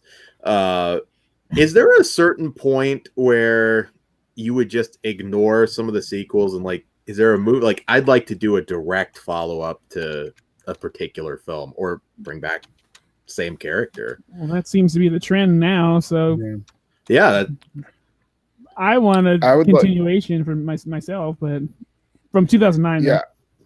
Yeah, me too. I would love a continuation from 2009. For me, though, part of me wants to see something batshit crazy, like fucking goddamn, like, you know, I know it would never happen, but I would love to see a Jason versus Leatherface movie, you know, or something crazy like that. But if we're gonna go, you know, into actually a more realistic route, I would love to see 2009 picked back up, but I don't think that could happen. So maybe a direct sequel to the first movie, and just reboot it, you know, all together, or even just remake the fucking first movie. I think that would be fucking amazing. To go back and remake it, don't have anything having to do with Jason other than what had to do with Jason in the first movie, and just take a stab at something like that. Be a little bit different, and maybe it could be something fucking really cool. The only problem is that no studio is going to get on board if there's no. The first thing you do is take Jason off the table. Yeah, which is kind of like we got the version we did. I don't know if I ever wanted this before, but I know Corey Feldman talked about a direct sequel to 4, and I'd kind of like to see what he was talking about. It eliminates a couple of my favorite films, but I'd just like to see that take on it. It would become Pug's favorite to choose your own adventure, like the Halloween series. You literally got 4 different timelines you can go, but mine's always going to end up on Thorn. Right on. Well, I go H2O, but that's a whole different show. We're going to add a Myers show in there. Oh, shit. Cool. Maybe that's what we do on Halloween. Fuck. Fine with me. That's a good idea. Well, we already have a couple other ones planned, so. Okay, well, apparently this is our format for October for our Wednesday shows. Technically, that won't be a Wednesday. But whatever. Yeah, it's going to be a Saturday. Absolutely. So these fan films. Okay, yes, let's get to that. One just released, we just got done watching, and then the other one's been out a few years, so let's get to discussing. The newest. Who would like to go first? Well, no, in order, Dan. Oh, okay. Cool. Well, sure, I'll tag myself in. So Never Hike Alone. I for a fan film, I mean, my God, the reaction to that was huge. You know, it's not the first fan film we've had. You know, Star Trek, Star Wars, Ghostbusters. There's a lot of fan films out there, and some of them are surprising. Batman, yes. There's a great Lobo one with Dan's Cuties one. Shut up, Todd. Fucking Todd. But I'm gonna be maybe a little controversial here. I think Never Hike Alone's a little bit overrated.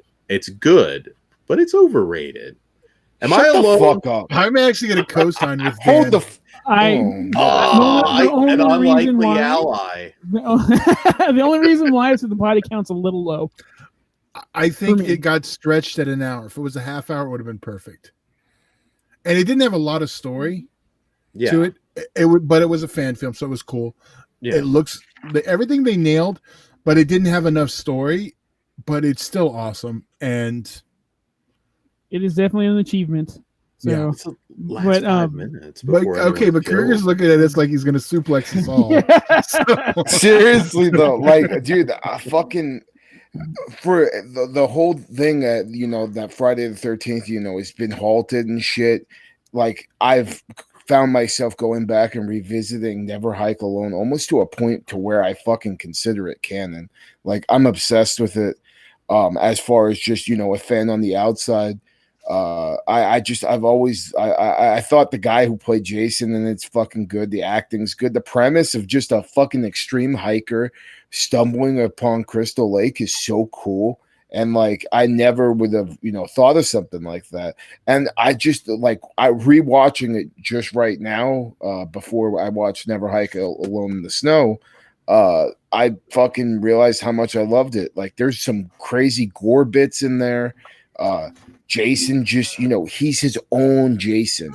Like there isn't like he has his own things to him, and that's why I've always loved it. Like, and plus, dude, the head crush at the end was such fucking good. And then you fucking bring back Tommy Jarvis from Part 6. Are you kidding me? Yeah. Like, that's the ultimate thing to do in a fan film. And I think that kind of inspired people to start grabbing guys like CJ Graham to fucking throw in the fan film, and other people that have been in the franchise in the past. And that's even giving that, I think that inspired more people to go out and create these Friday the 13th fan films, because we have so many of them now that are coming out at left and right. So yeah, there are a lot now. And don't get me wrong, I'm not saying it's an achievement and it's awesome, but I'll put it like this: if you were watching a Friday the 13th and an hour of it was the same chase, you would not be happy. That's kind of like the way I look at it. If it would have been shorter, I'm kind of glad we went with the 30-minute format on the newer one, because, well, we'll get to that in a second. But I'd like to see some more fan films, because I'll be honest, there's several I probably haven't seen. I didn't even watch this until recently, but I think I don't like it that much. I just think you could do better. But it's really well made. Why? Production value. 2 words. No tits. That is not why. Sure, Dan.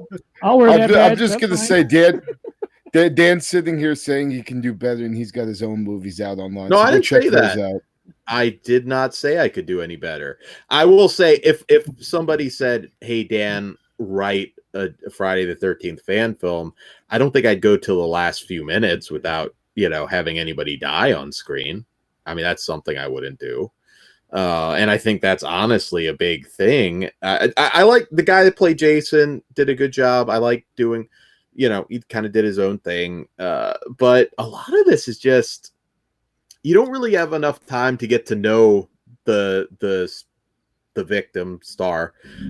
So we're just kind of watching him do his thing in the woods. It's all a setup to one kill. That's fine, but I don't know. I don't think it's that good. I'm sorry. I don't. Well, I think your movies fucking suck too. They do. They do. In a different way, though. Mitch Bauer versus Jason. Let's get it going. Take my money now. No, it's Mitch Bauer versus Kruger. Mitch Bauer versus Kruger. Mitch Bauer's got a bad back, so I'm. So do I. We're on the even playing field. But like I said, I apparently I like him more than Dan. I just think it would be much tighter at 30 than it was at an hour, and we'll kind of just kind of go into that right now. Mm-hmm. Well, since Dan is the turd in the punch bowl, what did you think about? You're a turd too. You just agreed with me, you son of a bitch. No, didn't say it wasn't good though. Yeah, I said it's good. It's just it needed to be shorter. Because even I think you just straight up shit on it. Also, it's like it's a fan making like a fucking ass. Yeah, I think it should be commended. Yeah. Sorry, Pugs. I'm not even hearing. No, I'm sorry, Pugs. I'm not even hearing you right now. I'm just in a rage, like wanting to fucking strangle fucking Dan through the screen right now. Welcome to my world. On playback, you'll hear me defend it a little bit, but yeah, because it's good. It's fucking way cool for a fan to achieve this, and like if they give him the keys to actually fly the Jason plane, I think I think he's holding back just because of the fan film. He doesn't have that much money to actually do exactly what he wants. But it's cool. and that's a good point. I can't remember the name because it was a Star Wars fan film where they raised like $2 million and then legally they shut it down. I can't remember. That was Star Trek, homie. Was it Star Trek? Oh, yep. I think it was Star Wars, dude. I wish I could. Star Trek, and they were being cunts about it. Excuse my language. So if you get beyond a certain level, I'm sure there's like, we don't want to be upstaged by fans, which I don't think they did with Never Hike Alone, to be honest. But what about In the Snow? Yes. You want me to go first? I'm kind of afraid. I'm trying not to look at Kruger directly because I'm afraid. I'm fearing those suplexes. Staring into your soul. All right, so Never Hike in the Snow is better. You get to see Jason do more of his thing. That axe kill with the mouth split, although you don't see the impact, but still, that was really cool. I just watched this before the show, but there was, I believe, a CG kill towards the end. I noticed a little CG, but it was blinking. You missed it. It wasn't bad, but fan film. I don't know. I thought this one was much better. Would I say it's great? No, but I was entertained by this one. The other one, I was like, wow, that's what people are. Yeah, that's right, man. Double down. Oh, and I did want to throw out here, and I don't know if you guys saw this. A few people online were my name in the credits. Yeah, there you go. Yes, but that's not what I meant. I'm not shilling.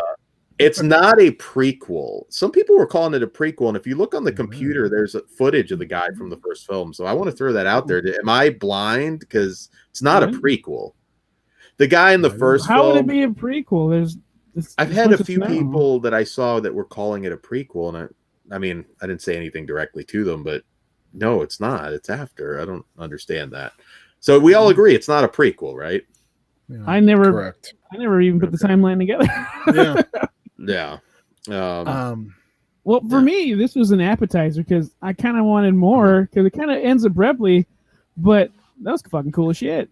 But if you're gonna put Jason in the snow, I really want him walking on a frozen crystal lake, and I want him to bash someone's fucking head through the thing and drown him that way. I think it'd be fucking gnarly. That is cool.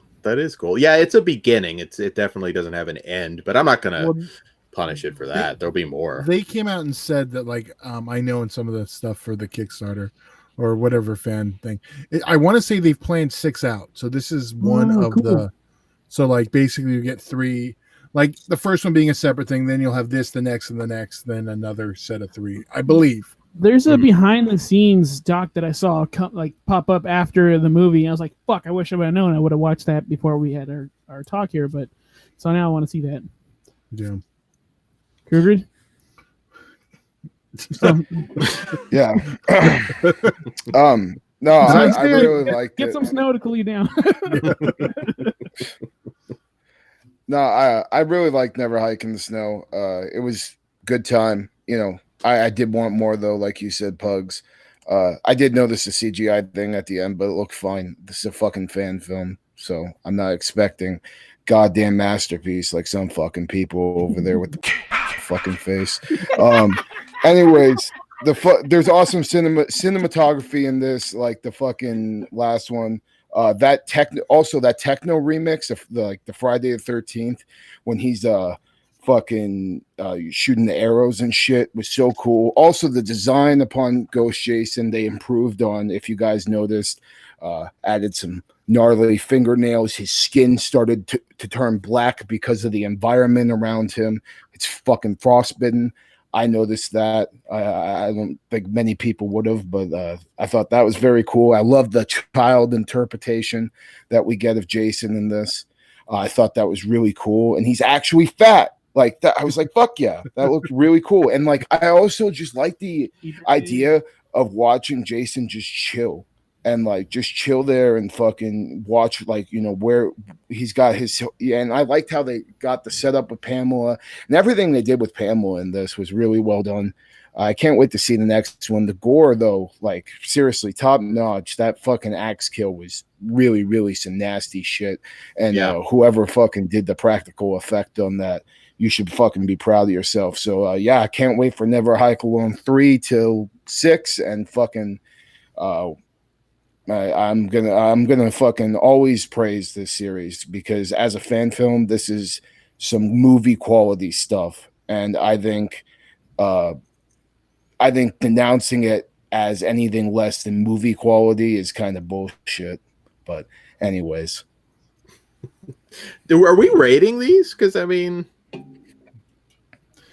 I guess Dan doesn't pay attention to our chat. Why do I even bother?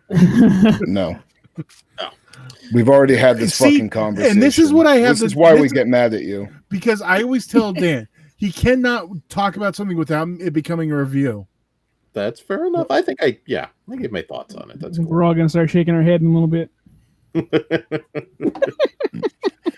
I already got a few censor beeps coming. So, where would you take Jason in the upcoming? Not season? to Manhattan. No, I'd say we're going in, man. I'm down with Manhattan if they could find some way to have him there longer. we could finally get that scene from Freddy vs. Jason that never happened, where we have Freddy and Jason boxing in the Madison Square Garden. All right. I think I got a decent little fantasy booking for this. You bring Tommy Jarvis into the fucking case, and you have the whole episode be about Tommy Jarvis, pretty much, right?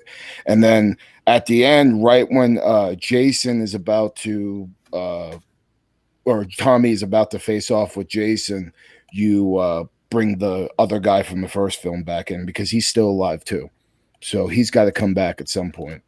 Right. I would love to see, let's say Tommy Jarvis gets arrested and he's incarcerated. I would like to see Jason run amok in a prison. I think that'd be kind of neat. Yeah. That's like somebody's head through the bars. And fuck yeah. And then we're not going to feel bad for prisoners, because, they're fucking prisoners. So if the body count could go super fucking high. And they're capable. I mean, you'd have some badasses in there. I just want to see the Mexicans shanking them. That would be the funniest. Like the end of American Me. Oh my god! See Jason falling down in slow motion. Hit the ground, get up, and keep going. Throw him in the middle of Oz. Yeah, that would be. Oh, the Dans would immediately latch on him. They put a swastika on the back of his head. That's messed up. I'm just picturing Jason walking out to the yard and getting hassled, and then the Manhattan kill where he just punches some dude's head off, putting him in solitary. I want Jason Goes to Prison now. Holy crap. There we go. A lot better than yeah.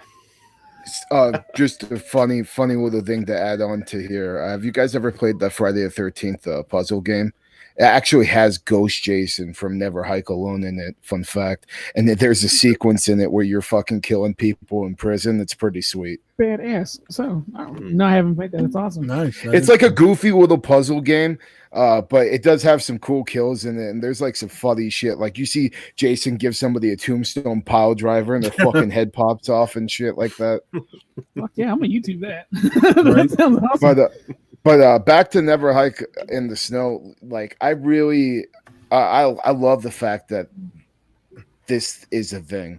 I love that this just shows how much some of these love for Friday the 13th, could go. And I just think why we've been on the back burner where the whole series is in purgatory. This is a fucking godsend. I get to watch Jason kill people, and it inspired fucking so many other people to go make their own movies, to go fucking have Jason kill people. And I think I want to see more of Friday the 13th fan films. I haven't really watched that many other ones. Like I said, I watched that the Lost Tales of Camp Blood, which was decent. Not as good as Never Hike Alone though. But I would like to see, maybe that one with CJ Graham we can review on the show at some point. That would be fun. Yeah, sure.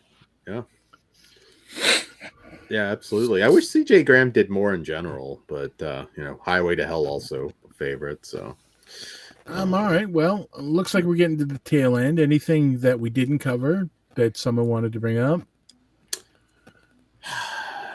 I'm trying to think. I think we got it all. Yeah. Yeah, I love the TV series, but that feels like another show at this point. It does, but I'm with you too. I'm a fan of the TV series, and yes, The Downfall was the name. I can't remember what it was called in Canada. It had a different name in Canada? I didn't know that. It had a different name a couple places. Hold on. Oh, okay. Well, you guys talk amongst yourselves, and I'll tell you. I want to know say something curse. I know at one point it was discussed. I don't know if it was literally planned, but that the last item was going to be Jason's mask. So there was some intention to. I think that was always just fan speculation. You think so? Yeah, I don't know. That story's been out for years. I don't know. Well, while Todd looks that up, the Freddy versus Jason concept ending when Pinhead comes out of the water. Dan, did you lose your shit? Say that again. You know, the concept ending for Freddy versus Jason. You know, Pinhead was supposed to make a cameo and take them both. Oh yeah, right? the gladiator arena. Yeah. But it was in the water. Like he comes out and he's like, "Gentlemen," or whatever the fuck he says. Yeah, I remember one script. Ash was supposed to come in there too at some point. Well, he would have been the best one because the problem, if you have two silent killers going head to head, it's harder. I mean, I know people wanted Jason's like Mike Myers. One. Oh, yeah. You mean what is it? October, if it was like Jason versus Michael, I'm saying like, you know, now Pinhead could have worked. I think having Ash in there would have been an awesome. Ash versus Freddy would be fucking hysterical. Oh yeah, like in his dreams. I would probably be like bursting from laughing so hard. Yeah, that would have been such a sick Ash versus Evil Dead episode. Just bring Freddy in there. Yeah, well, you get it in comic book form, so there's that. Yeah. But... This is Freddy. Oh yeah, all three of them. That's right. Yeah. Shit. I need to read that. There's a lot of Ash crossover comics. I've got all the omnibus stuff, and yeah, you should. They're really good. The first time I saw I think it was like in the DVD extras, the like Pinhead popping up to check them both. I'm like, oh my god, I would lose my fucking mind. Let's be honest. If they were real, Pinhead would kill them both. So I would be rooting for Pinhead. Yeah, I'm a Pinhead guy. Yeah. I mean, I will say the universes are a little different, but you know what? Same thing with Freddy versus Jason. We're there to see icons fight. It's not a traditional Friday movie. That one was more of a Nightmare on Elm Street movie, but still, I'd be cool with it. Just let it be Pinhead from 3 and let them, you know, crack some one-liners with Jason. Have it be a triple threat. Kruger, if you can throw an extra Titan in there, who would you pick? Like I said, Leatherface, man. I've always really wanted to see it. I think it would be cool. I know they did it. I think they did a comic at some point, but yeah, I fucking love Leatherface. I would choose him over the other 3 too. Not Puka. Damn. Just like what if he popped up for 2 seconds and gets decapitated? No. Make it so you like it. No. Don't have that shit stain in my fantasy movie.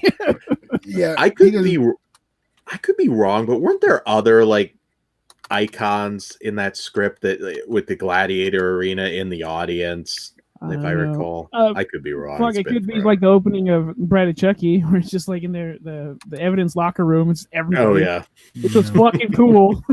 Yeah, I remember popping for that.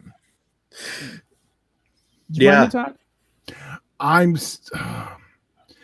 trying to find the alternate title parts, but I know it went into production under the title The 13th Hour, but it's something Curse was the alternate title that it actually aired under in other parts of the world. I'm just trying to click on the alternate stuff, so we may have to go off air without knowing what the hell it was called. No. There were some She-Wolf of London was another really good show around the same time. If you guys haven't watched that, although like many horror shows, the last season fell apart. How would you guys feel about Freddy Krueger actually diddling Jason. Dude, that's a great fucking that's a great plot point. That could have been a good way for them to tie themselves together. It was on the table at some point. Yeah, that would I think that's fucking great, and it would also explain, more. It even bring more to Jason's story, Yeah, I found it. It was Friday's Curse, is what it was called in the UK. Oh, okay. You know me, fucking hilarious. Jason in the Hood, where it's Ice Cube and oh my god. Give Dan a second. He's going to try to get Ice-T somehow in there too. Oh, you gotta have Ice-T See? in there. You've gotta have Ice-T in there. Oh, See, I just want Snoop Dogg in there real quick. Yeah, boom. Snoop Dogg in the Friday the 13th would have been the funniest thing. Yeah, that would be. Okay, make that happen. Fuck yeah. Would it be funny if Busta Rhymes showed up and before Jason can kill him, you've just got Ice-T? Ruins everything, No, wait a minute. Ice-T close the show, motherfucker. Before Jason can kill him. Okay, who's rapping us? I can rap. Why not? Because I said rap. I was not talking about that. All right. Be sure to like, share, and subscribe here on YouTube. It really helps the channel. We appreciate it very much. Also, fleshwoundfeatures.com. Check out the eBay stores. And Pugs, take us home. All right. We are also on Patreon. You can start supporting us with just $1. There's some exclusive and early content on there. It's very, very funny. So if you think we're charming here, check us out there. It's either even worse and funny at the same time. So please and thank you. Yes. And I think Dan said like, share, and subscribe. Please do that. And follow us on all the social media bullshits. We are everywhere. Yeah. So and Splasher now. Yeah. It's also on the graphic now. So yes. All right, right at the bottom. Happy Halloween season. Everyone say goodnight. Good night. Good night. Stay sick, motherfuckers. All right. Adios, guys. Good evening.